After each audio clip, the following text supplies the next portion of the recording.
పంచాయతీ కార్మికుల బకాయి వేతనాలు చెల్లించాలని, ప్రభుత్వం గ్రామ పంచాయతీ కార్మికులకు ఇచ్చిన హామీని అమలు చేయాలని చెప్పేసి, మల్టీపర్పస్ విధానం రద్దు చేయాలని, ఈఎస్ఐ పిఎఫ్ ఉద్యోగ భద్రత కల్పించాలని చెప్పేసి సిఐటియు గ్రామ పంచాయతీ యూనియన్ ఆధ్వర్యంలో ఇవాళ రాష్ట్ర కమిటీ పిలుపులో భాగంగా అన్ని జిల్లా కలెక్టర్ ఆఫీసుల ముందు ధర్నా చేస్తూ ఉన్నాం. ఈ ప్రభుత్వము వెంటనే గ్రామ పంచాయతీ కార్మికులకు ఇచ్చిన హామీని అమలు చేయాలని చెప్పేసి మేము కోరుతా ఉన్నాం. గ్రామ పంచాయతీ కార్మికులు గ్రామాలలో ఇవాళ మల్టీపర్పస్ విధానం పేరుతోని అనేక ఇబ్బందులు పడుతున్న పరిస్థితి ఉంది.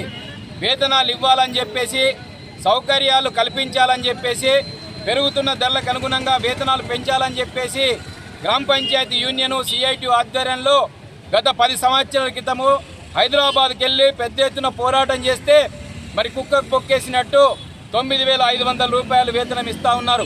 ఈ 9,500 వేతనం సరిపోదు, మేము అధికారులకు వస్తే 18,000 రూపాయలు కనీస వేతనము, ఈఎస్ఐ పిఎఫ్ ఉద్యోగ భద్రత కల్పిస్తామని చెప్పేసి కాంగ్రెస్ ప్రభుత్వం హామీ ఇచ్చింది. 2.5 సంవత్సరాలు అయింది. మరి హామీ ఏమైంది అని చెప్పేసి ఇవాళ గ్రామ పంచాయతీ యూనియన్గా ముఖ్యమంత్రిని అడుగుతా ఉన్నాం. మరి సంబంధిత మంత్రివర్యులు సీతక్కని అడుగుతా ఉన్నాం. ఇవాళ గ్రామాలలో మునుపల్లి మండలము, మాసనపల్లి, క్యాసారం గ్రామాల్లో 9 నెలల నుంచి జీతాలు రావట్లేదు. అట్లే కొండాపూరు, నాల్కలు, అట్లే కొన్ని గ్రామాలలో 5 నెలల నుంచి వేతనాలు రావట్లేదు. జిల్లా వ్యాప్తంగా 613 గ్రామ పంచాయతీలలో దాదాపు 3,000 మందికి 3 నెలల నుంచి వేతనాలు రావట్లేదు. మరి ఇస్తున్న వేతనం కూడా సకాలంలో అందకుంటే మళ్ళీ గ్రామ పంచాయతీ కార్మికుడు ఎట్లా బతడని చెప్పేసి మేము అడుగుతున్న పరిస్థితి ఉంది.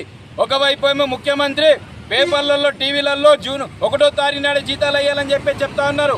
అయ్యా ముఖ్యమంత్రి గారు, 1వ తారీఖు కాదు, ఈరోజు 12వ తారీఖు సంగారెడ్డి జిల్లాలో 3 నెలలు, 5 నెలలు, 9 నెలల నుంచి జీతాలు రాకుంటే నీ మాటకేమన్నా వాల్యూ ఉందా అని చెప్పేసి నేను ముఖ్యమంత్రి ప్రశ్నిస్తా ఉన్నాను. జిల్లా అధికారులను ప్రశ్నిస్తా ఉన్నాను. ఇవాళ గ్రామ పంచాయతీ కార్మికుడు పారిశుద్ధ్య పనులు చేస్తూ ఉన్నారు. సబ్బులు ఇవ్వాలి, బెల్లం ఇవ్వాలి, నూనెలు ఇవ్వాలి, యూనిఫామ్ ఇవ్వాలి. ఈపీఓ ఏం చేస్తూ ఉన్నారు, ఎంపీడీఓలు ఏం చేస్తూ ఉన్నారు, డిఎల్పీఓలు ఏం చేస్తూ ఉన్నారు, గ్రామ పంచాయతీ సెక్రటరీలు ఏం చేస్తూ ఉన్నారు, నిద్రపోతున్నారని నేను అడుగుతా ఉన్నాను. అందుకే ప్రభుత్వం నుంచి రావాల్సిన సౌకర్యాలు ఇవాళ వెంటనే అమలు చేయాలి. ప్రభుత్వం ఇచ్చిన హామీని అమలు చేయాలి. పెరుగుతున్న ధరలకు అనుగుణంగా కనీస వేతనము 26,000 రూపాయలు ఇవ్వాలని చెప్పేసి మేము అడుగుతా ఉన్నాను. మొన్ననే ముఖ్యమంత్రి కనీస వేతనాలు పెంచుతున్నామని చెప్పేసి 3 జోన్లుగా ప్రకటించారు. మరి రాష్ట్రంలో 70,000 మంది గ్రామ పంచాయతీ కార్మికులు 12,000 గ్రామ పంచాయతీల్లో పనిచేస్తూ అద్దంలాగా తయారు చేస్తే మీకు అవార్డులు తీసుకుంటున్నారు. వీళ్ళ వేతనాలు పెంచాలని చెప్పేసి సోయి ముఖ్యమంత్రికి లేదా అని చెప్పేసి నేను అడుగుతున్నా. అందుకే ఇప్పటికైనా గ్రామ పంచాయతీ కార్మికులకు ఇచ్చిన హామీని అమలు చేయాలి. మల్టీపర్పస్ విధానం రద్దు చేయాలి. ఈఎస్ఐ పిఎఫ్ అమలు చేయాలి. పెరుగుతున్న ధరలకు అనుగుణంగా కనీస వేతనం ఇవ్వాలి. ఇప్పుడు ఏదైతే బకాయి వేతనాలు ఉన్నాయో వెంటనే ఇవ్వాలి. లేనట్టయితే రాబోయేది వర్షాకాలం.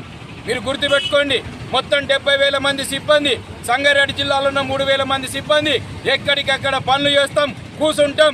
ఈ జిల్లాలో, ఈ గ్రామంలో ఉన్న వాసన ముఖ్యమంత్రి ఛాంబర్ అలిగే పద్ధతిలో రేపు రాబోయే కాలంలో పోరాటం చేస్తాం.